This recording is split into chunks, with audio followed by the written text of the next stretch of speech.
ಎಲ್ಲರೂ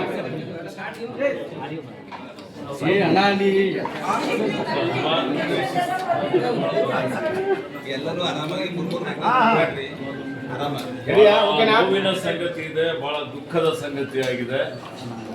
ಇವತ್ತು ನಿನ್ನೆ ಏನು ಬೀದರ್ ಜಿಲ್ಲೆ ಹುಮ್ನಾಬಾದ್ ತಾಲೂಕಿನ ಮುಳ್ಗೇರದಲ್ಲಿ ಏನು ಸ್ಫೋಟ ಆಗಿದೆ, ಅದರಿಂದ 4 ಮಕ್ಕಳಿಗೆ ಇವತ್ತು ಸುತ್ತಿನ ಗಾಯಗಳಾಗಿದ್ದಾವೆ. ಇಬ್ಬರು ಸ್ವಲ್ಪ ಹಿರಿಯರು, ಇವತ್ತು ಅವರಿಗೂ ತೀವ್ರ ಗಾಯಗಳಾಗಿದ್ದಾವೆ ಮತ್ತು ಅವರೆಲ್ಲರಿಗೆ ಚಿಕಿತ್ಸೆ ಕೊಡಲಾಗ್ತಾ ಇದೆ. ಜಿಲ್ಲಾಡಳಿತ ನಿಗಾ ಇಕ್ಕಿದೆ. ನಾನು ರಹೀಂ ಖಾನ್ ಅವರು, ರಾಜಶೇಖರ್ ಪಾಟೀಲ್ ಅವರು ಇವತ್ತು ಇಲ್ಲಿಗೆ ಬಂದು ಆ ಗಾಯಾಳುಗಳಿಗೆ ಭೇಟಿಯಾಗಿದ್ದೇವೆ. ವೈದ್ಯರಿಗೆ ಇವತ್ತು ಸೂಚನೆ ಕೊಟ್ಟಿದ್ದೇವೆ. ಎಲ್ಲ ರೀತಿ ಏನೇನು ಉತ್ತಮವಾದಂಥ ಅವ್ರಿಗೆ ಚಿಕಿತ್ಸೆ ಕೊಡಬೇಕು ಅಂತೇಳಿ ಹೇಳಿದ್ದೇವೆ.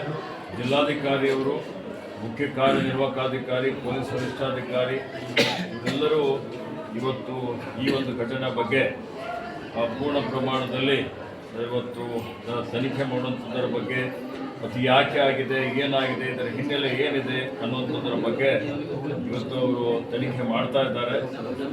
ಸರ್ಕಾರ ಇದನ್ನು ಅತ್ಯಂತ ಗಂಭೀರತೆಯನ್ನು ಪರಿಗಣನೆ ಮಾಡಿದೆ. ಈ 5ನೇ ಕೀಳಿ ಪೂರ್ತಿ ನಿನ್ನೆ ಮಾನ್ಯ ಮುಖ್ಯಮಂತ್ರಿಗಳಿಗೆ ನಾನು ಭೇಟಿಯಾಗಿ ಅವ್ರಿಗೆ ಏನು ವಸ್ತುಸ್ಥಿತಿ ಇದೆ ಅಂತ ಹೇಳಿ ಅವರಿಗೆ ಮನವರಿಕೆ ಮಾಡಿಕೊಟ್ಟಿದ್ದಾರೆ. ಯಾರ್ಯಾರು ಗಾಯಾಳುಗಳಿದ್ದಾರೆ ಸಂಪೂರ್ಣವಾದಂಥ ಚಿಕಿತ್ಸೆ ವೆಚ್ಚ ಸರ್ಕಾರ ಭರಿಸ್ತದೆ. ಮತ್ತೆ ಈ ಒಂದು ಪ್ರಕರಣದ ಹಿಂದೆ ಯಾರೇ ಇದ್ದರೂ ಮತ್ತು ಇದಕ್ಕೆ ನಿರ್ಲಕ್ಷ್ಯ, ನಮ್ಮ ಅಧಿಕಾರಿಗಳು ನಿರ್ಲಕ್ಷ್ಯ ಇದ್ದರೂ ಸಹಿತ ಎಲ್ಲ ಹಂತದಲ್ಲಿ ಇದರಲ್ಲಿ ಯಾರೇ ಭಾಗಿಯಾಗಿದ್ದರೂ ಪೂರ್ಣ ಪ್ರಮಾಣದಲ್ಲಿ ಬಹಳ ಆಳವಾಗಿ ತನಿಖೆ ನಡೀತದೆ ಮತ್ತು ತನಿಖೆ ಆಧಾರದ ಮೇಲೆ ಕಾನೂನು ರೀತಿಯ ಕ್ರಮನೂ ಆಗ್ತದೆ. ಆ ಗ್ರಾಮಸ್ಥರಾಗಲಿ ಯಾರು ಆತಂಕ ಪಡುವಂಥದ್ದು ಅವಶ್ಯಕತೆ ಇಲ್ಲ ಅನ್ನುವಂಥ ಒಂದು ಮಾತನ್ನು ಹೇಳಿಕೆ ಬಯಸ್ತೇನೆ. ಆರೋಪಿಗಳಿಗೆ ಈಗಾಗಲೇ ದಸ್ತಗಿರಿ ಮಾಡಿದ್ದಾರೆ, ವಿಚಾರಣೆ ಮಾಡ್ತಾ ಇದ್ದಾರೆ.